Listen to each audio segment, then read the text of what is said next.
everybody. Welcome to a brand new episode of the Healthy Sleep Revolution podcast. I am your host, Dr. Meghna Dassani. Today, we are going to set upon a journey to find out whether sleep apnea can impact your bone health, especially women, right?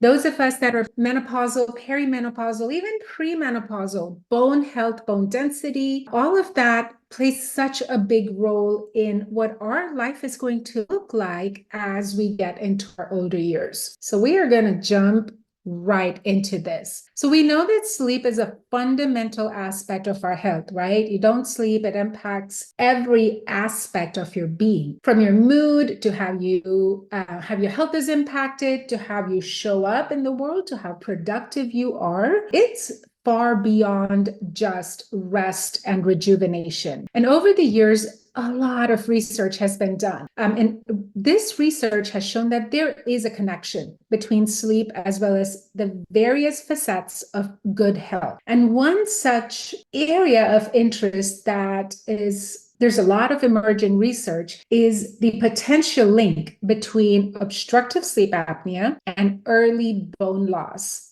And basically just shedding light on how our nighttime breathing patterns could affect your bone health. Does it even affect it? Let's find out. So let's start off with understanding what obstructive sleep apnea is, right? For those of you that have been regular listeners, we touch upon this quite a bit in our previous episodes. For those that are new, welcome. But let's get into the basics. We know that obstructive sleep apnea is a disorder that is characterized by repetitive pauses in breathing during sleep. This is when you stop breathing for 10 seconds or longer, and this happens multiple times throughout the night. What causes it? Typically, an obstruction that's caused by the relaxation of the muscles of the throat, right? When we fall asleep, our entire body relaxes, all our muscles relax, and the same applies for the muscles in the throat. And when these pauses create a complete obstruction that's known as an apnea, all of this can lead to fragmented sleep, as well as, what's most important,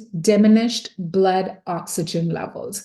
So we know that obstructive sleep apnea affects and impacts millions of people worldwide. It is also associated with a host of health concerns and issues, such as cardiovascular disease, high blood pressure, right? You're at a higher risk for heart attack or stroke, cognitive impairment, depression, Alzheimer's, dementia, so many health concerns that have been implicated as having a relationship with obstructive sleep apnea. Oh, also metabolic disorders, right? Diabetes. Now, recent studies have uncovered a potential correlation or connection between OSA and early bone loss. And this connection raises intriguing questions about the interplay between sleep, breathing patterns, as well as skeletal health. So there was this one study that was published in the Journal of Bone and Mineral Research, and they found that those people that have severe obstructive sleep apnea, they were shown to have lower bone mineral density. Also, these people were shown to be at a higher risk for osteoporosis as compared to those without the condition, so without severe OSA. And in another study that examined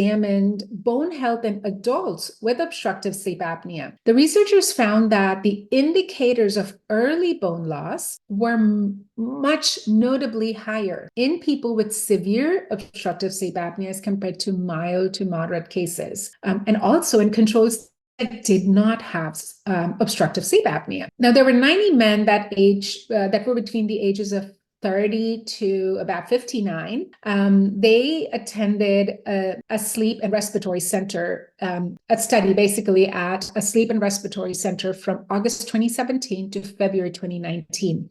And they participated in this study. The average age for these men was 47.1 years, and their average BMI was 25.7 kilograms per meter square. Now, 25 of these participants had mild OSA. They already had a diagnosis. 21 of these men had moderate OSA, and 34 had severe obstructive sleep apnea. And they also had 10 men that were controls. The participants' bone health was assessed using advanced imaging and blood tests, and they analyzed varying bone parameters as well as the density. What they found was that the patients with severe obstructive sleep apnea showed significantly higher cortical area in the tibia as compared to those with mild to moderate OSA. Their bone mineral density was lower in OSA patients as compared to the controls. And they also found significant differences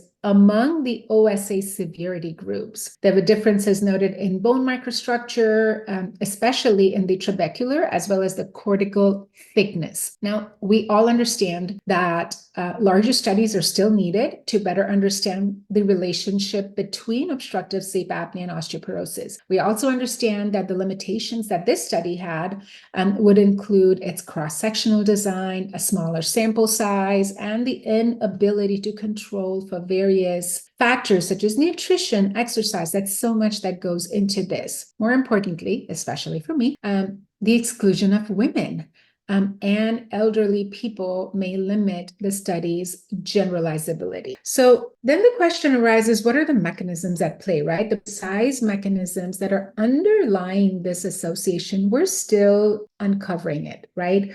All of this is still very new in the world of sleep, and the answers and the connections that we're trying to get to is still in its infancy. However, there are several factors that have been proposed. Chronic intermittent hypoxia, which means your oxygen levels dropping intermittently over a longer period of time, which is a hallmark of obstructive sleep apnea, may disrupt the balance between bone formation and bone resorption, leading to accelerated bone loss over time. Additionally, fluctuations in hormonal levels, inflammation, oxidative stress, all of which, by the way, is super high when you have obstructive sleep apnea, could also further contribute to bone remodeling disturbances. So it's important to understand that the recognition of obstructive sleep apnea as a potential risk factor for early bone loss underscores the importance of comprehensive sleep evaluation in people with osteoporosis or even those that are at a risk of bone-related disorders. So making sure we're incorporating assessments of sleep quality and breathing patterns into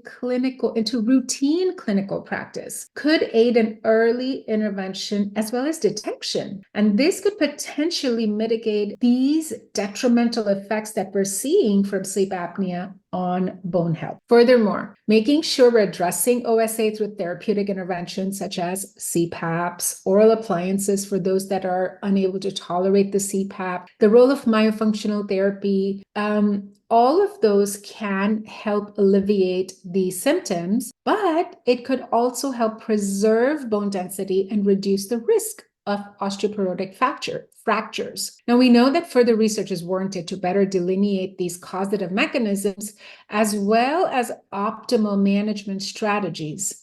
But as we are learning more and more, as we're diving deep in and digging into all of this, it's very clear that disorders such as obstructive sleep apnea do have big effects on our bodies, including our bones. And scientists are studying these connections, and they're trying to find new ways to help people with sleep problems, not just sleep better, because, yes, that helps you with your healing and rest and rejuvenation, but it also helps keep your bone healthy, which we know and understand is going to contribute to a better quality of life as the population ages. You're just feeling better overall, more active, able to enjoy a more ambulatory lifestyle. So the next time you snuggle up for a good night's sleep, remember, it's not just your rest that is at stake. You are helping your bones as well. Share this with a family member that may be struggling with this, that may be dealing with osteoporosis, that may be dealing with fractures, that